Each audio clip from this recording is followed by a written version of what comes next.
En nuestra sesión anterior sobre la historia del Museo del Prado, discutimos el sitio donde vamos a hacer el Museo del Prado y por qué se escogió este sitio, donde quedaba el Palacio del Buen Retiro, escogido antes, seleccionado antes por los reyes Felipe II y Felipe IV por las razones que hemos anotado. Y de dónde nació el nombre de El Prado, que era por el monasterio del Prado, por el convento del Prado, que lo que era un pequeño convento sobre unos grandes jardines que se conocían como el Prado de San Jerónimo. Y si bien el objetivo era de hacer un museo, el museo iba a ser un museo real o un museo nacional, pero nunca se pensó en que se llamara el Museo del Prado. Vamos entonces en este capítulo, el segundo capítulo de esta pequeña serie, a contar el proyecto. ¿Cómo fue que se hizo este proyecto para hacer un museo de arte? ¿Cómo fue que se desarrolló este Museo Real y Museo Nacional de Pintura? Vamos primero para eso a entender la época en que estábamos viviendo en Europa, que era la época del siglo XVIII, donde estamos hablando de la Ilustración, que empieza en el siglo XVII, Escocia, Inglaterra, Italia, Francia también, pero muchos la conocen como un proyecto casi que francés, la Ilustración, por uno de sus más importantes miembros como Descartes, pero realmente viene de Escocia y de Inglaterra, y ha llegado a España de manos de este hombre, Carlos III, el nuevo rey de España. Carlos III es rey desde 1759, cuando ha muerto su hermano Fernando VI. Los dos son hijos del primer Borbón, Felipe V, pero como Fernando VI muere sin haber tenido descendientes, la corona pasa a nombre de su hermano Carlos III, quien viene de ser rey de Nápoles. Y al ser rey de Nápoles ha tenido un mayor contacto con todos los temas de la Ilustración. Y esos temas de la Ilustración es lo que encarnan en Carlos III, esa persona que conocemos como el déspota ilustrado, como ese movimiento alrededor de una serie de monarcas en Europa que durante esa época tuvieron el título de ese movimiento que se conocerá como el despotismo ilustrado. Es decir, la Ilustración pretendía cuestionar una gran cantidad de elementos, especialmente la religión y que esa religión fuera sustituida por la racionalidad, por la razón y no por la fe. Pero también quería cuestionar la Ilustración, la monarquía absolutista y que el poder descansara más en la soberanía de un pueblo que en la cabeza de un monarca. Y estos que se conocen como el despotismo ilustrado son los que van a decir: compartimos aquellos elementos de la Ilustración que tienen que ver con la ciencia, pero no nos discutan nuestro poder absolutista. Por eso lo llamamos el despotismo ilustrado. Y será encarnado por personas como Catarina la Grande de Rusia, Federico II de Prusia, María Teresa de Austria y Carlos III de España. Carlos III es una persona que se va a acompañar de un valido. El valido, recordemos que lo mencionamos en el episodio anterior, era esa figura que tenían los reyes de España, que era como su cercanía al pueblo. Era la persona de más confianza, era la persona que algunos llamaban el favorito del rey y en algunos casos el favorito de la reina. Y que en los casos que vimos en nuestra sesión anterior de los reyes de Felipe III y Felipe IV, habíamos visto unos validos como el duque de Lerma o el conde duque de Olivares. Ahora la persona que va a acompañar como valido va a ser José Moñino y Redondo, el conde de Floridablanca, el primer conde de Floridablanca. Y este conde de Floridablanca, a diferencia de los otros, va a ser un hombre ilustrado, va a ser un hombre que tenga una gran educación, junto como la van a tener los que vienen después de Floridablanca, tal vez el más conocido de ellos, el caso de Godoy, muy conocido para todos nosotros. Floridablanca es el hombre que le propone a Carlos III las grandes obras que se van a adelantar en Madrid y en España. Parte de esa Ilustración era mostrar que la ciencia, las artes, la literatura eran la manera en que se mostraba la racionalidad, la razón sobre la fe. Y empezamos a descubrir la ciencia. Y lo primero que va a hacer Madrid es tener su Real Observatorio. Ya lo tenía Londres en 1675, había creado Londres. Por esas mismas fechas, París hace su observatorio y ahora le correspondía el turno a Madrid. Y lo va a hacer en una zona muy cercana a los territorios que hemos venido discutiendo del convento de San Jerónimo. En esa misma zona también se va a hacer el Real Jardín Botánico. que era lo otro que era fundamental para las ciencias, para el estudio de la naturaleza. Era fundamental tener un jardín botánico y necesitábamos tenerlo en esta zona cerca al palacio, porque eran zonas, como vimos, llenas de agua. Recordemos, como lo dijimos en nuestra sesión anterior, que Mairit, Madrid viene de Mairit, y que Mairit en árabe quiere decir agua, agua por todos lados. Y esta zona del Parque del Retiro es una zona que tiene mucha agua, y especialmente agua por debajo, situación que le va a generar unos problemas, y le genera hoy unos problemas al Museo del Prado, de humedad por las zonas por debajo, porque es mucha el agua que transita por debajo de la ciudad de Madrid. La zona entonces donde van a estar ubicados estos dos proyectos es esta. Si recordamos nuestro plano de Madrid que vimos, que tenía como esos dos ejes situados alrededor del antiguo Alcázar, hoy Palacio de Oriente, que alcanzamos a ver en el lado izquierdo, en ese pedazo grande al final, sobre el río Manzanares, y del otro lado la zona donde está que es hoy el día el Prado y el Parque del Retiro, que era en ese momento el Palacio del Buen Retiro. Y en esa zona hacia abajo, frente a lo que era en ese momento el convento de Atocha, el monasterio de Atocha, lo que es hoy en día la estación de tren de Atocha, vamos a hacer ese jardín botánico y el Real Observatorio, que ahí están todavía, ahí se preservan. Faltaba entonces un elemento fundamental para lo que Carlos III quería hacer, que era el Gabinete de Ciencias Naturales, que era el sitio donde estudiarlo, el sitio donde mostrarlo. Había que buscar, no solamente había que mostrar los grandes avances que se hacían en España y en el mundo en temas de ciencias, la razón sobre la fe, sino que había que estudiarlas y mostrárselas al público. Y por eso había que hacer unos gabinetes y había que diseñar un edificio muy importante, muy imponente, donde se estudiara y donde se mostrara el desarrollo de las ciencias. Y Carlos III va a comisionar entonces a uno de los grandes arquitectos de la época, a Juan de Villanueva. Juan de Villanueva, y recordemos el nombre Villanueva porque el edificio principal del Museo del Prado hoy en día es el edificio Villanueva, porque Juan Villanueva es el que diseña ese edificio para el Gabinete de Ciencias Naturales. Y estropeando un poco el final de la historia, me adelanto a decir que como no se desarrolló ese Gabinete de Ciencias Naturales por las razones que vamos a ver más adelante, este se convertirá en el futuro Museo de Arte y Pintura, que va a ser primero Museo Real de Pintura, después Museo Real de Pintura y Escultura, después Museo Nacional de Pintura y Escultura, y finalmente se va a llamar en el siglo XX Museo del Prado. Pero este edificio es el que va a albergar esa primera sede de arte. Pero fue construido con unas pretensiones completamente diferentes. Aquí lo que queríamos tener era un gabinete de historia natural y academia de ciencias. Y esto es lo que Juan Villanueva traza en esta maqueta, que si es igual de lindo en los planos a la maqueta, porque la maqueta es absolutamente preciosa. La maqueta está hoy mostrada en el Museo del Prado, en uno de los sótanos sobre la puerta de Murillo, en la parte sur, en la entrada sur del museo. Y en el sótano está una exposición sobre la historia del Museo del Prado, y está la maqueta esta, que es desarmable, creo que en 600 o 700 piezas, algo por el estilo, y se desarma como si fuera un pequeño rompecabezas. Por dentro, el museo inicialmente, como era una galería, era pretendido como si fueran unas oficinas y unos sitios de trabajo que tuvieron que ser adaptadas posteriormente. Pero la esencia se mantiene. La esencia se mantiene en lo que estamos viendo acá, que alcanzamos a ver cómo están puestas dentro de esa ala sur y ala norte las tres puertas que nosotros conocemos del Museo del Prado.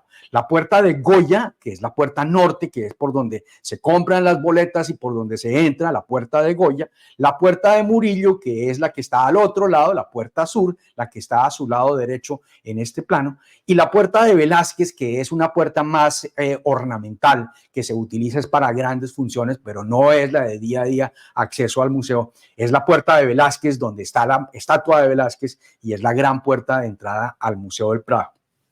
Y vemos cómo en esa puerta de Goya es donde está esa rotonda. Al final se ve la puerta la rotonda que está donde está la familia de Carlos IV de Goya, y en el centro es lo que da la apertura a toda esa galería que abre en un determinado momento a ese gran espacio donde están todas las obras más importantes de Velázquez, como las Meninas, en esa elipse roja que estoy mostrando ahí, que es lo que se conoce como la Sala de Velázquez.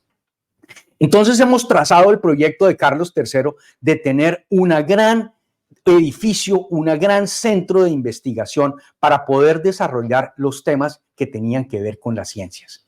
Para Carlos III, la Ilustración representaba también una oportunidad de mejorar arquitectónicamente la ciudad, de poder mostrar a la ciudad cómo tenían que hacerse unos grandes cambios importantes en la arquitectura de la ciudad.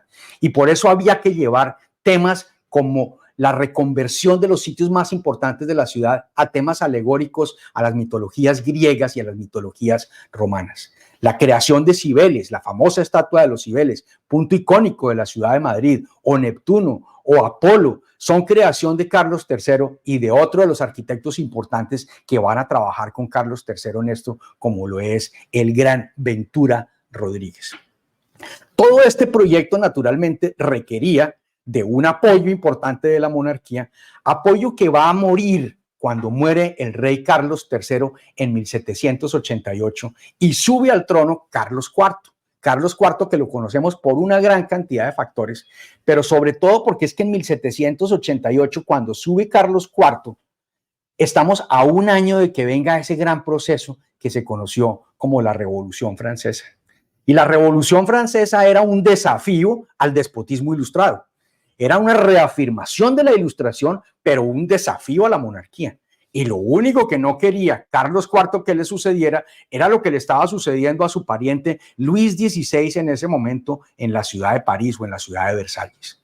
Entonces se frenan todos los proyectos que tuvieran que ver con ilustración, con educar al pueblo. No había razones para eso en ese momento y todo el proyecto se frena siempre y cuando ya estaban dando el proyecto de construcción del edificio de Villanueva que estábamos desarrollando para un gabinete de ciencias naturales.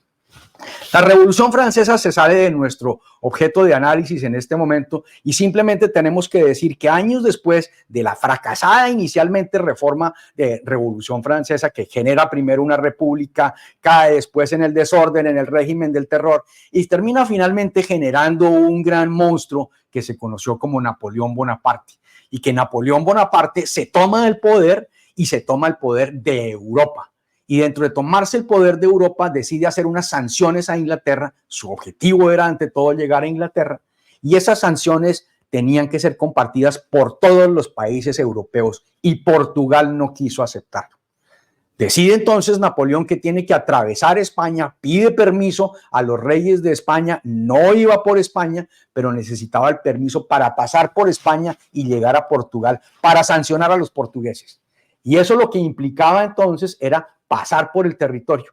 Y cuando pasa por el territorio español, se encuentra con el desorden creado por la familia de Carlos IV.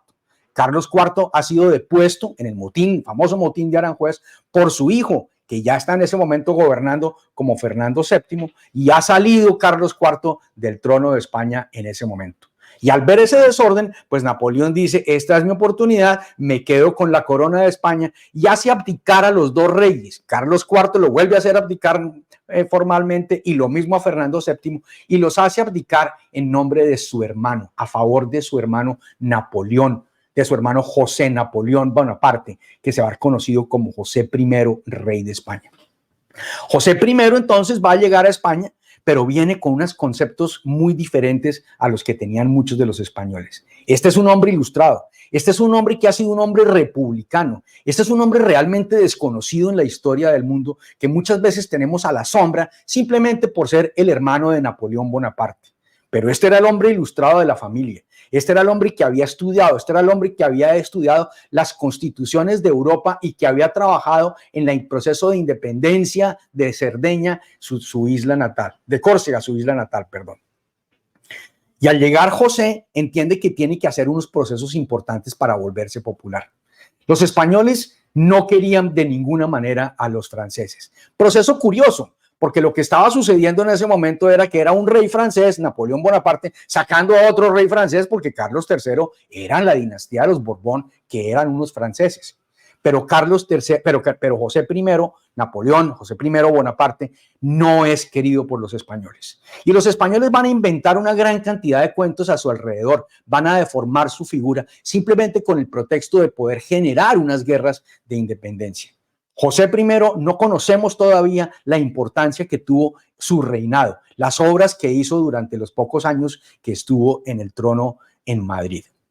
El hecho es que los españoles no lo quieren y José va a tratar de acercarse al pueblo español de muchas maneras. Y entiende que una de esas es hacer un museo, pero hacer un museo de arte. Y hacer un museo de arte representaba enfrentarse al pueblo nuevamente, porque es que la mayor parte de las obras de arte estaban o en los conventos o en los palacios. Entonces había que entrar a los palacios y entrar a los conventos, perdón, y quitarle las obras de arte a la iglesia. Y eso, a los ojos del pueblo católico español, no estaba bien visto. Entonces, ese proyecto a José Napoleón Bonaparte le fracasa de entrada por cuenta de eso que estaba sucediendo. Sin embargo, él va a ejecutar una de esas muchas desamortizaciones que hubo en España. Ya veremos otra, la desamortización de Mendizábal, pero esta, la primera desamortización, lo que hace Napoleón es seleccionar dónde están los cuadros más importantes de España. Porque esos cuadros él quiere hacer dos cosas con ellos. Uno, escoger los mejores y mandarlos a París, a donde su hermano, que en ese momento está construyendo el Museo Napoleón. El antiguo Museo del Louvre, que Napoleón le va a cambiar el nombre en 1803, después de 10 años de haberse creado el Museo del Louvre en el antiguo Palacio del Louvre, y Napoleón le pone el nombre de Museo Napoleón. Y quiere que en cada país se escojan los mejores cuadros, y serán muchos los cuadros que van a ser saqueados en diferentes sitios de Europa para llevar al Museo Napoleón, hoy nuevamente Museo del Louvre, después de 12 años de haber tenido el título de Museo Napoleón. Era un proyecto casi que proyecto de familia. Los Bonaparte creían en los museos. Los Bonaparte creían mucho en este tema de ilustración.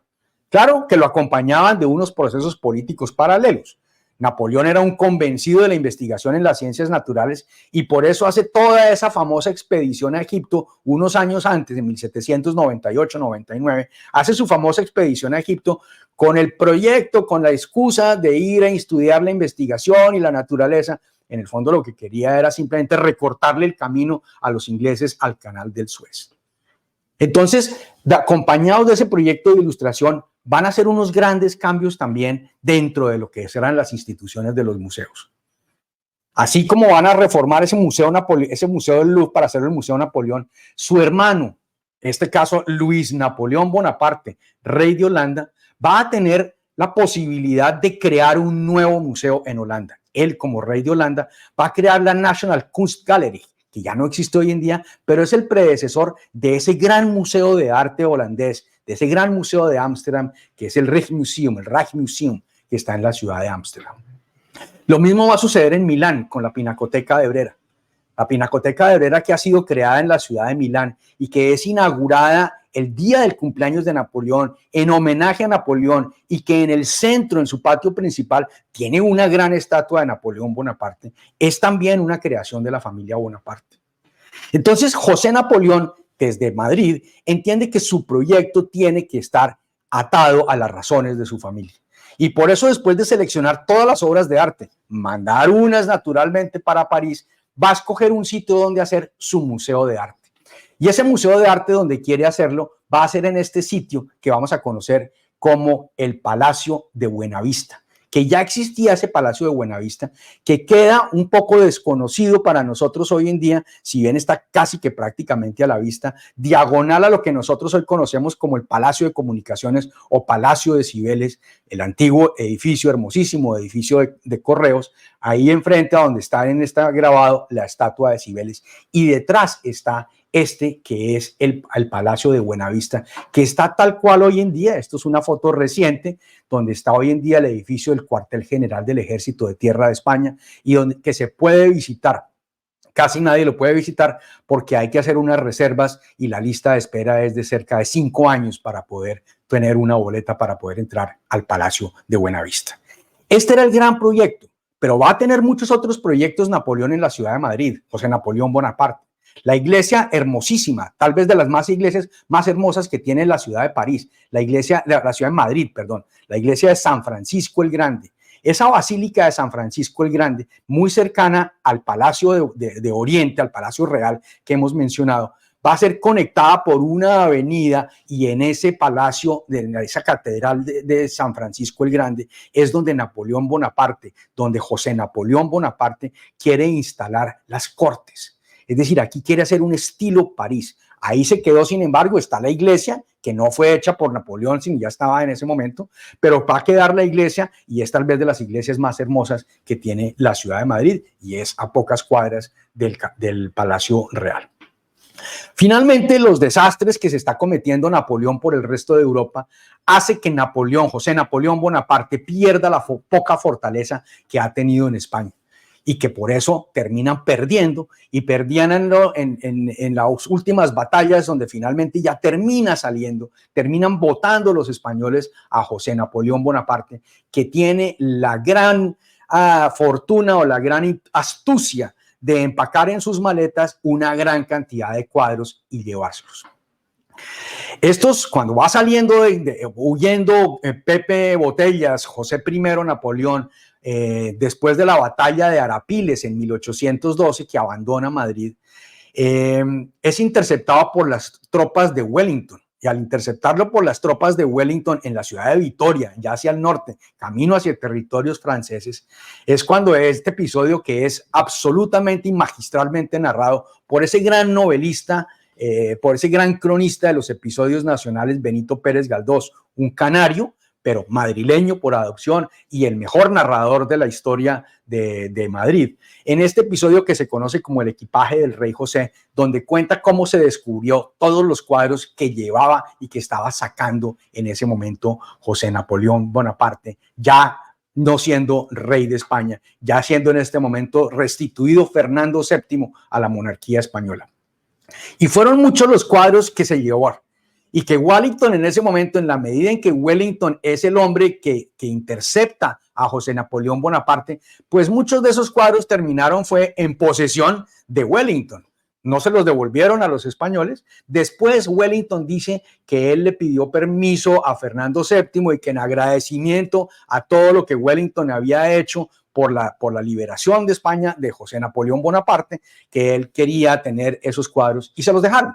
Uno de esos, por ejemplo, es el Duque de Wellington, pintado por Goya, que está hoy en día en el National Gallery de Londres. Y los otros cuadros, la mayor parte de ellos, están en la Casa de Wellington, un museo de los más lindos que hay en la ciudad de Londres, Apsley House, que queda puro al final de Park Lane, en esa rotonda, y está esta casa, y muy pocas personas lo conocen, pero es un museo de arte absolutamente espectacular, con todas estas obras que era el equipaje del rey José.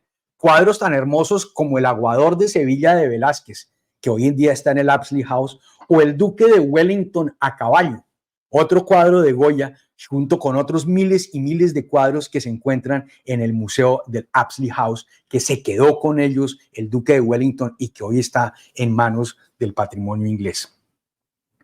Fernando VII entonces llega al poder, y es Fernando VII el que toma la decisión, dice Wellington, de eso creo que no hay mayores evidencias. Dice Wellington que Fernando VII, como rey de España, le autoriza quedarse con esos cuadros. Vaya uno a saber.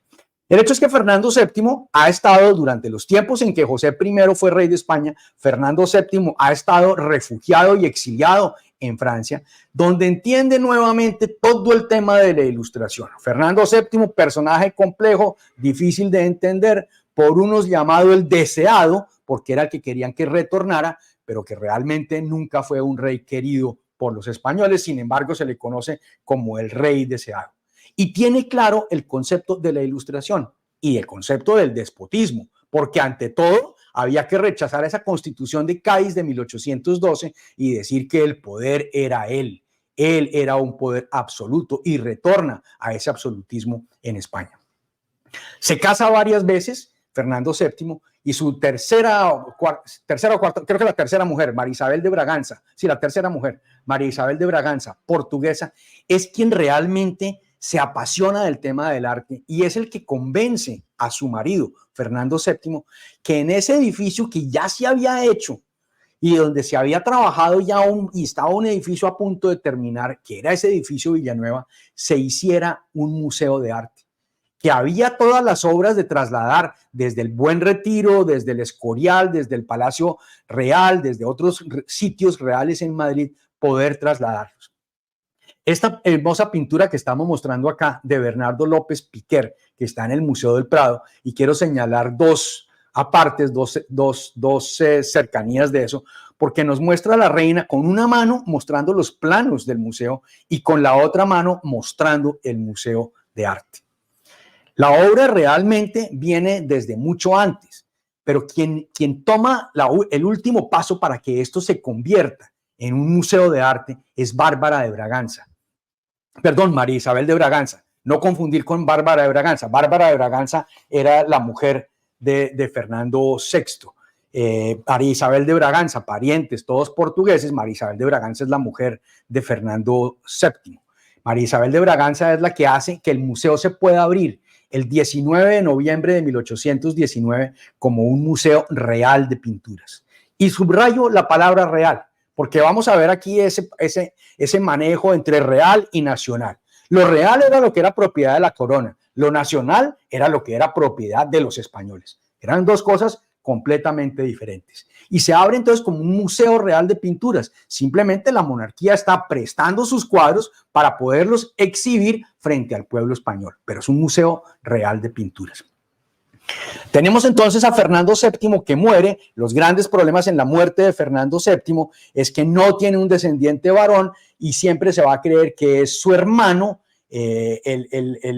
Carlos, el que va a ser, el que va a reinar, pero él sin embargo modifica y hace la famosa sanción pragmática para que pueda quedar su hija, una mujer, cosa que no se usaba entre los Borbón, que se quedara como reina de España. Isabel II accede al trono en ese momento en 1833, con 3 años, va a tener una serie de regentes y va a tener sobre todo un conflicto político y militar muy grande durante los siguientes años que conoció como las guerras carlistas, porque Carlos, el hermano de Fernando, el pretendiente, se enfrenta a Isabel en unas grandes batallas que se conocieron como las guerras carlistas y que van a desarrollar buena parte de lo que aquí queda hasta el siglo XIX. Hasta finales del siglo XIX, perdón. Y esas batallas carlistas, esas guerras carlistas, lo que van a hacer es fortalecer a los militares. De aquí en adelante el proceso político de España hasta 1982 es un proceso marcado por pronunciamientos militares. Es un proceso marcado por la fuerza cada vez más grande de los militares, que se va dando hasta 1975 con la muerte de Franco y después 1982 con el intento de golpe que se da en las Cortes por el coronel Tejera en 1982. Y es marcado por ese crecimiento de los militares, pero también al mismo tiempo por un crecimiento de unos partidos políticos. El desarrollo de la democracia durante esos años en España, durante los años de Isabel II, es muy importante.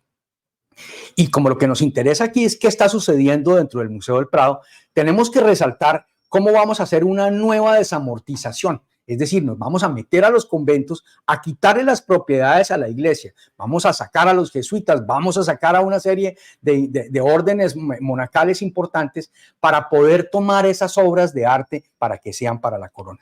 La famosa desamortización de Mendizábal, de Juan Álvarez Mendizábal, que entre 1835 y 1836 empieza a quitar nuevas obras de arte que están en los monasterios y las van a pasar entonces a un nuevo museo, pero no las van a llevar al Museo del Prado. El Museo del Prado era un museo de la corona y aquí había que hacer un museo que fuera del pueblo español, un museo nacional de pintura, que es lo que se conoció como el Convento de la Trinidad, Museo Nacional de Pintura, porque se desarrolla dentro de ese Convento de la Trinidad, el antiguo Convento de la Trinidad, muy cerca también a los otros sitios que hemos estado mencionando anteriormente, y vamos a desarrollar ese Museo Nacional de Pintura.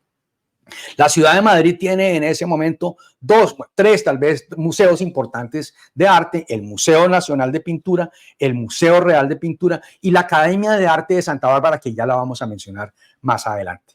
Ese Museo Nacional de Pintura empieza por las crisis que tiene en ese momento los gobiernos, no tienen ni la capacidad de conservarlos, no tiene la capacidad de curarlos, no tiene la capacidad de organizarlos, ni siquiera de mostrarlos. Había un museo que se abría solamente una vez en pocas horas al día. En fin, era un desastre lo que estaba sucediendo. como desastre era todo lo que venía sucediendo en la política española, que hace que finalmente en 1868 derroquen, tumben el reinado de Isabel II. No sabían qué hacer con Isabel II, ya las fuerzas militares eran muy grandes en ese momento, los pronunciamientos militares se habían venido creciendo e Isabel II la van a sacar. No nos soportamos un Borbón más. No es que no nos soportemos la monarquía, no nos vamos a soportar un Borbón más. Y en ese momento, 1868, es cuando se empieza a hacer un estudio y se dice, necesitamos tener dos museos, hagamos uno solo. Ya hicimos la revolución, salimos de los Borbones, pues ahora simplemente juntemos y hagamos un solo museo que podamos tener todas esas obras de arte. Aquí entonces se empieza a materializar lo que se llamaba vulgarmente o popularmente Museo del Prado, pero el título oficial no era Museo del Prado, era el Museo Real de Pintura y el Museo Nacional de Pintura el otro. El Museo del Prado era como se conocía coloquialmente en las calles de Madrid por estar localizado cerca a los jardines, al Prado de San Jerónimo. Entonces este es el documento que escribe Vicente Poleró y Toledo, donde dice queremos hacer ese museo que finalmente hace que lo que hoy conocemos como el Museo del Prado se convierta en ese Museo Nacional de Pintura y Escultura en 1870. Estamos en un momento, 1870, donde casi que no hay gobierno. Hemos tumbado a la reina, hay unos regentes, pero no hay todavía una monarquía. Hay unos señores decididos que tienen que salir a buscar un rey de España, pero no tenemos rey de España. Y se busca urgente un rey de España en esos momentos. Y es 1870 cuando ese Museo Real de Pinturas se va a conocer entonces como Museo Nacional de Pintura y Escultura en 1870. Salen los españoles en ese momento a la búsqueda de un nuevo rey de España y deciden que lo más importante que le aporta prestigio a España es Italia. Los italianos acababan de terminar su proceso de unificación y había un hombre muy importante en ese momento que era el rey Víctor Manuel de Saboya, Víctor Manuel II de Saboya. Amadeo de Saboya era el tercer hijo de Víctor Manuel de Saboya, era el último rey de Cerdeña y tenía todo el prestigio y la importancia dentro de Europa. Y los españoles le dicen, venga, señor Amadeo, y conviértase en rey de España. Y Amadeo llega en 1871, se convierte en rey de España y lo que encuentra es un desorden absoluto dentro de España y finalmente decide no seguir con el proyecto. En 1873 les dice a los españoles, ustedes son absolutamente ingobernables y toma un barco y se regresa y se acabó la dinastía de los Saboya en España en ese momento. Durante estos tiempos, pues no ha pasado nada en el Museo del Prado, porque el Museo del Prado se mueve a los vaivenes de lo que está sucediendo durante las épocas políticas en la ciudad de Madrid y en el país español. Entonces, durante estos momentos no sucede nada, pero como estamos contando episodios de la historia de España y de la historia de Madrid, la salida del rey de España, de Amadeo de Saboya, en 1873, hace que los españoles digan, ¿y por qué no intentamos el camino que nuestros vecinos franceses están intentando y hacemos una república? Entonces, intentemos hacer una república y se constituye esa primera república española, que fue aún más fracasada que esa monarquía de Amadeo I de Saboya. Dura solamente un año y porque nunca se pusieron de acuerdo en que se hacían una república que fuera más federal, más centralizada, menos descentralizada, y vienen una serie de problemas políticos, los cantones, etcétera, etcétera, y terminan diciendo esto no es lo nuestro. Nosotros no estamos en capacidad de manejar una república. Y si no estamos en capacidad de manejar una república, pues volvamos a la monarquía. Y la verdad es que quien mejor nos ha ido es con los Borbón. Entonces, pues volvamos a traer a los Borbón. Y ese primer intento de primera república española fracasó, como había fracasado la primera república francesa, como había fracasado la segunda república francesa. Y aquí fracasamos en esta primera república española. Ya nuestro museo, que es el que nos interesa en este momento, va a tener unos cambios importantes en su fachada. En ese mismo año, 1879, ya cuando estamos posterior a la República, se remodela para cambiar la entrada. La entrada, le hacemos una gran, en la puerta de Goya, vamos a hacer esta escalera porque lo que había en ese momento era una rampa que subía. Aquí lo que vemos es la puerta de Velázquez y vemos una rampa que sube hacia la puerta de Goya. Eso era lo que existía en ese momento y se va a cambiar porque se le quitó la necesidad de que tuviera esa parte abajo, se le quita eso y se crea esa escalera para que quede de la manera como se muestra en esta antigua postal, donde vemos la escalera construida en el Museo del Prado y al fondo vemos la iglesia de los Jerónimos. La decisión entonces es volver a la monarquía, pero no a cualquier monarquía. No vamos a hacer ningún otro esfuerzo de ir a buscarnos un monarca por otro lado, vamos a quedarnos con los Borbón. Y vamos a traer entonces al hijo de Isabel II, que es Alfonso XII. Alfonso XII, que va a ser en ese momento, en 1874, el nuevo rey de España. Va a estar solamente 11 años en el poder. Durante esa época no pasa mayor cosa en el Museo del Prado, salvo que va a tener uno de los mejores directores, que es Madrazo, de Federico de Madrazo. Los Madrazos son una familia de pintores, son todos primos, sobrinos, hijos, todos son pintores, todos son grandes pintores, pero además muchos de esos fueron también directores del Museo del Prado y tuvieron que ver mucho con la curación del Museo del Prado.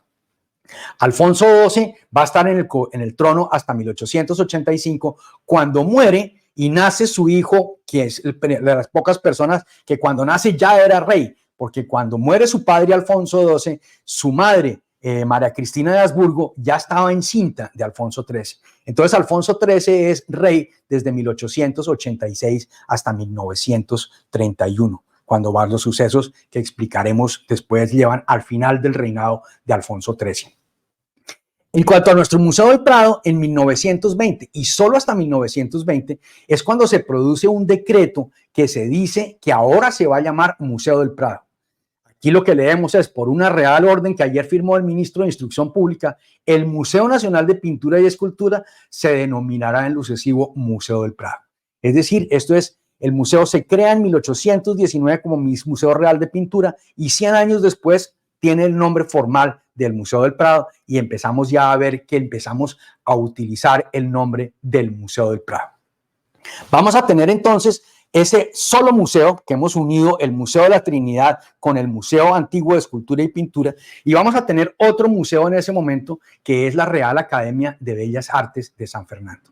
Esa Real Academia de Bellas Artes de San Fernando se había hecho desde 1744, pero tenía un propósito diferente, es que fuera una escuela, como las escuelas de Roma, a las escuelas de Roma donde todos los pintores querían ir para entrenarse, para aprender a dibujar.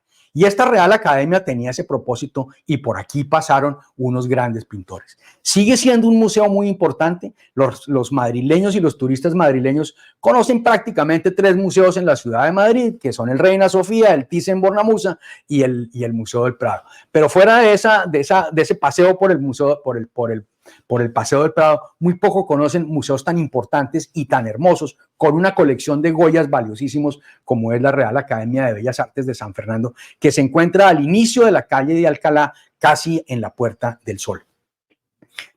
Los siguientes años del museo vienen a ser años complicados durante las épocas de Alfonso XIII.